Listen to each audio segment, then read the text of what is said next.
This afternoon, I am talking with Trevor Kreuger, founder of Equal Ability Radio, with a fantastic new initiative. And I'm just going to say, Trevor, tell us all about it. Oh, thanks, Robin. I'd love to. Have we got a couple of days? Because that's probably how much I'll need. It's very exciting. It's a lot of fun, and I hope it's going to be a great help to a lot of people all around the world. Really, Equal Ability Radio is exactly what it says. It's about giving people an opportunity on an equal footing with everybody else, and essentially, we're looking at people listening to be either with a disability or a disadvantage. And we hope to become their sort of united platform, if you like, to get to say what they want to say. And we hope to have a mixed team of presenters, of able-bodied and people with disabilities of all natures as well, and reach that sort of audience. But very much the point is to integrate people more and to get people to accept that people with a disability are just the same as everybody else. And radio is a great way of doing that because, of course, they can't see you. And it doesn't allow people to form an opinion before they've done anything else. And I can tell you a story about how I was inspired to set it up purely on that basis. Oh, please do. Well, I used to be a presenter on a station called Saint FM down in Malden in Essex, and a very nice little station. Didn't really see anybody very often. We went in, did our bit, came away. And they had a morning presenter, did the breakfast show, and he was brilliant. He was light, he was funny, he was articulate, just a great guy, and really enjoyed listening. But he had a lady on the show who helped him, and I had to ring in and say, why is this woman on the program? Because she's not very good, to say it politely. She was dreadful, actually. And she did the sort of traffic reports for him, and she'd say, oh, you know, the traffic this morning is, oh, don't go down that way, it's terrible. And she was really spoiling the show. So I said, why is she there? Anyway, they explained, well, that's his mother, and she drives him in every day to work. So I said, oh, okay, fair enough. They said, you know about Ben? I said, well, not really. He's just great. You know, she said, no, well, Ben is completely blind and suffers with autism. And I said, really? I had no idea. And I was so impressed because he used the same studio as me. And everybody struggles in the studio from time to time. You can't get the jingles to work, or the things aren't loaded correctly, or nothing's primed, or whatever. Something goes wrong. And he would run the whole show. And all he had extra to help him was a speaking clock, which he could occasionally tap to get an update on the time. But he did everything from memory, from intuition, and just talent.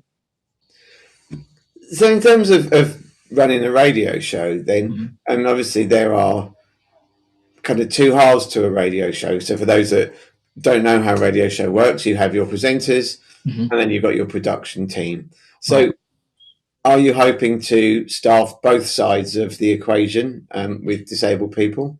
Yeah, well, we would do, absolutely, because I think that, the thing we have to be honest about is that there are, as we know, there are lots of little sort of local run stations that use people with disabilities, usually with autism or Down syndrome, because they seem to be more vocal and able to work. But they're very much a case of occupational therapy. And that's really not what we want to do, because that's being done very well anyway by a lot of organisations around the country, and they do it very well and they have a lot of fun and it's a great thing. We're trying to be the radio too. Of the platform, if you like, and basically say that here's an opportunity to learn more about people with disabilities and understand why they're just the same as everybody else, and why we can all work together, and we've all got something to offer. So we hope that people, for example, from my own experience, that's all I can speak. The people I've met with autism are fantastically organized. They've got great memories. They're methodical in the way they do things. They're quite obsessed with certain subjects, and that's a great quality to have when you're putting a show together, and I could really benefit from that. Others will be less sort of confident about speaking on the microphone, so we'll put people in the right places. Basically, some people will be good backroom staff, others will be good at front line and the presentation. But what we don't want to be, and I'm going to say this very honestly, we don't want to be a pity party. We don't want people to really say, oh, poor guy, poor lady, whatever. We want people to think, this guy's really great. I've learned so much today from listening to this program, or it was really funny, or I enjoyed it, or it was a great drama, or whatever it is we put together. And that they don't even think about who's actually at the other end of the phone. And they'll only see it when they go to the website and they're introduced to the presenters. But we hope to get known by all the charities, all the organisations who really want to see much more input into giving people opportunities where they're deserved. And we think we can do a lot to do that. And of course, You say about having a team of production people. Well, that's a luxury. I wish I had that. We all do. I mean, the people on our shows now, I think we've got about 12 or 14 presenters altogether, and they all self-produce. They usually work from home on their computers, much as we're doing now, and they put their programs together. I edit the ends, I top and tail them, as I call it. I put the intros on and the outros on, and they work very well from home. And people can do that. They don't even have to come into the studio.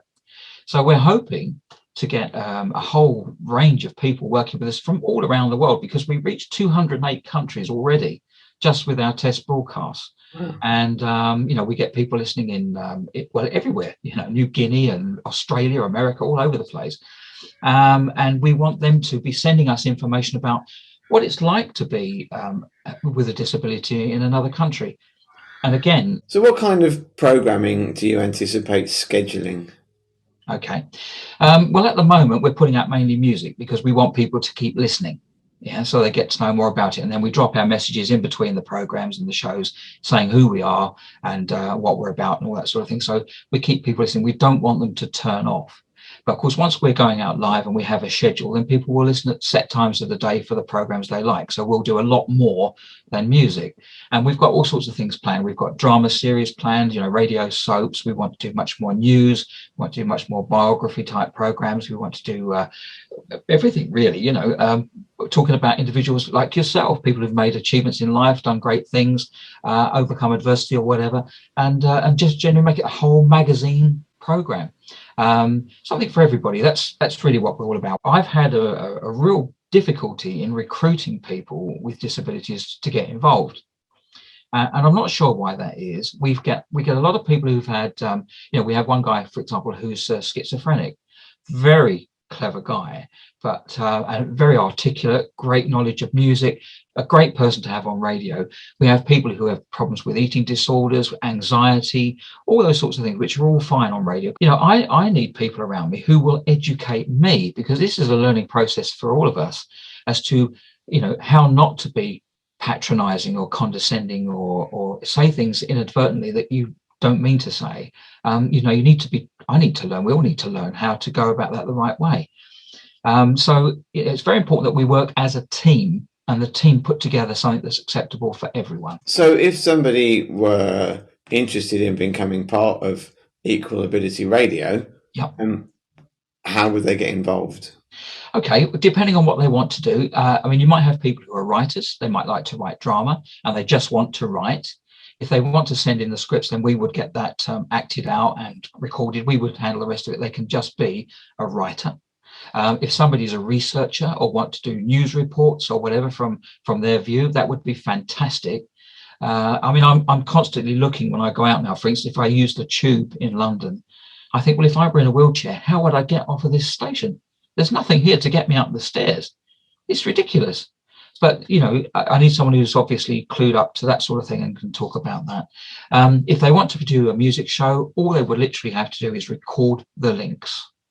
And they can do that at home on a decent microphone and their computer, which we would sort out with them. And we would put the whole program together. So they don't really have to worry too much. If they want to broadcast live from home, we will be able to do that in due course. And they can sit there and they can literally just plug in, link up with us. They can broadcast entirely from home. And as long as they're happy and content with getting the timings right and the content right, then that's fine.